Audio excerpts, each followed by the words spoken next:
मुस्लिम इंतजामिया कमेटी नीमच के जिलाध्यक्ष गुलाम रसूल पठान पर प्रशासन और पुलिस ने रासुका के तहत कार्रवाई की थी, जिसके बाद उन्हें सेंट्रल जेल इंदौर भेजा गया था। कैद में करीब 48 दिन काटने के बाद कोर्ट ने उन्हें बाइज्जत बरी कर दिया है, जिसके बाद से लगातार उनके इस्तकबाल का सिलसिला जारी है।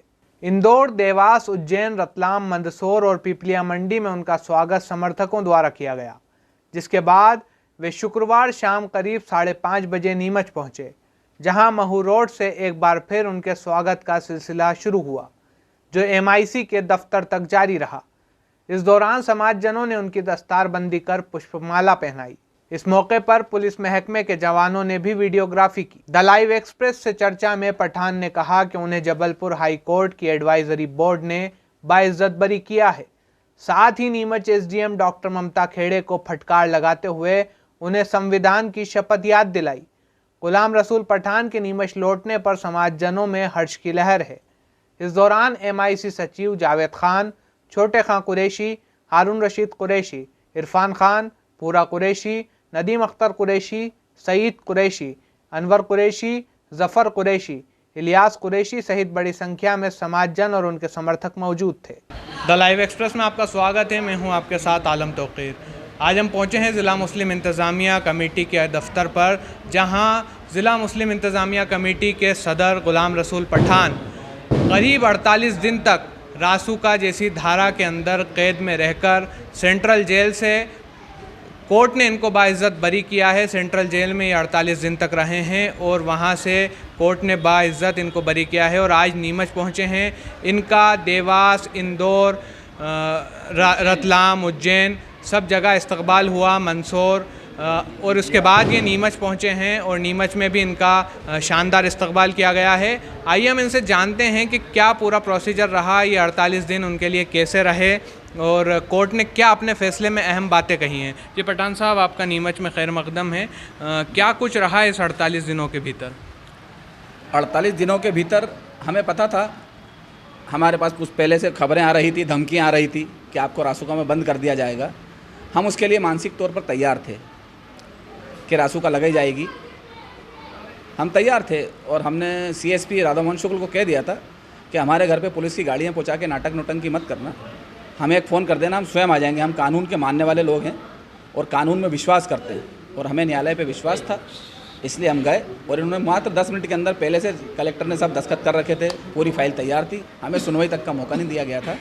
उसके लिए भी कोई गुरेज नहीं है हमें।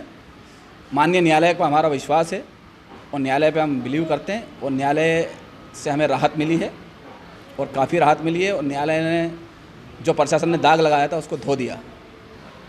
आखिर में कैसे ये अचानक रासुका लगी आप पे और कौन से ऐसे मुकदमे थे जिसके तहत ये रासुका आपके ऊपर लगाई गई थी? मेरे ऊपर इवन एक चांटा मारने का मुकदमा भी दर्ज नहीं है आज तक मेरे अपने जीवन के अंदर 56 साल की उम्र में। लेकिन प्रशासन की नज़र के अंदर मैं अपराधी था, क्योंकि प्रशासन की मैं पोल खोलता आ रहा था। प्रशासन ने किसी प्रकार का कोई काम नहीं किया। हमने मुद्दा उठाया नेहा जोशी वाले मामले का, जिसके अंदर की 2,40,000 दो परिवारों से केल दांगी और आज़ाद खान लेके खा गए थे। उनका घर बिकवा दिया गया, उनका खेत बिकवा दिया गया, लेकिन केल दांगी और आखिर में नेहा जोशी ने कहा कि गलत था, मैंने साथ इन लड़कों ने कुछ नहीं किया। उनके 14 महीने उनके जेल में काट दिए, उनका परिवार बर्बाद कर दिया, उनका सामाजिक बहिष्कार हो गया। हमने कहा केल दांगी और उन पर मुकदमा दर्ज हो गया, इनको भी जेल जाना चाहिए। पुलिस को बात अच्छी नहीं लगी, ये साबित हो चुकी थी। कलेक्टर से हमने कई मामलों के अंदर ज्ञापन दिए गए। कलेक्टर भी हमसे रंजिश रखता है, SP भी हमसे रंजिश रखता है, CSP हमसे रंजिश रखता है और TI अजय सारवान हमसे रंजिशवश एक खात्मे का मामला उन्होंने करीब 3 साल से रोक रखा, आज तक पेश नहीं किया उन्होंने। मेरा पर्सनल रंजिश रखते हुए इन्होंने सब कार्रवाई की है। ये पूरे मामले को लेके, भेड़ा पीर से लेके कुकलेश्वर मामले को लेके, नेहा जोशी मामले को लेके, PDS मामले को लेके, जिसके अंदर तिवारी को छोड़ दिया गया, 2 लोगों पे रासुका लगाई, बाकी उस पर भी रासुका लगाना थी, और डोडियार रावत वाले मामले को लेके, इन सारे मामले को लेकर मुख्यमंत्री श्री शिवराज सिंह चौहान से हमारा प्रतिनिधिमंडल मिलेगा, क्योंकि ज़िले के अंदर इस पूरी सरकार को बदनाम करने का प्रशासनिक अमले के लोग काम कर रहे हैं, कोई कार्रवाई नहीं की जा रही। तो मुख्यमंत्री जी से हमारी चर्चा उनके PA से हुई है, उन्होंने हमें बुलाया भी है। जैसे ही उनकी तरफ से समय मिलता है इस पूरे मामले को उनके सामने रखा जाएगा। और भी कुछ लोग हैं प्रशासन के साथ में मिले हुए हैं जिन्होंने ऐसी हरकत की है और काम नहीं होने दे रहे हैं और शिवराज सिंह सरकार को बदनाम करने की पूरी कोशिश की जा रही है। शिवराज सिंह सरकार की छवि गिर रही है इन मामलों से। हम इन सारी चीज़ों को अवगत कराएंगे मुख्यमंत्री जी को, उसके बाद आगे की रणनीति तय की जाएगी। आप जबलपुर एडवाइजरी बोर्ड के सामने माननीय न्यायाधीश गणों के सामने उपस्थित होकर आपने अपना पक्ष रखा है।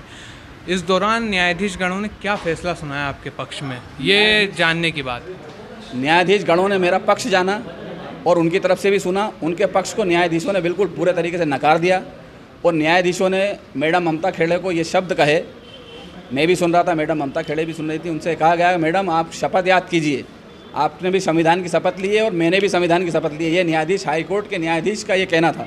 मैडम को शपथ याद दिलाई गई, मैडम ममता खेड़े को शपथ याद दिलाई गई और उनकी गलत बयानी के ऊपर उनको फटकार भी लगाई गई न्यायालय द्वारा। इसमें क्या उनको कुछ पेनल्टी भी दंडित की गई है या कुछ केस फाइल करने के लिए बात कही है, क्या कुछ सामने आया? संविधान के दायरे के अंदर हम उनके ऊपर जो भी कार्रवाई होगी, कलेक्टर एसपी अजय सारवान और सीएसपी की कार्रवाई हम दिल्ली से करेंगे, सुप्रीम कोर्ट से करेंगे इस मामले को लेकर। ये थे हमारे साथ ज़िला मुस्लिम इंतज़ामिया कमेटी के सदर ग़ुलाम रसूल पठान, जिन्होंने रासुका से बाइज़्ज़त बरी होने के बाद अपना पक्ष रखा है। द लाइव एक्सप्रेस के लिए मेरा सहयोगी शादाब हुसैन के साथ में आलम तौक़ीर।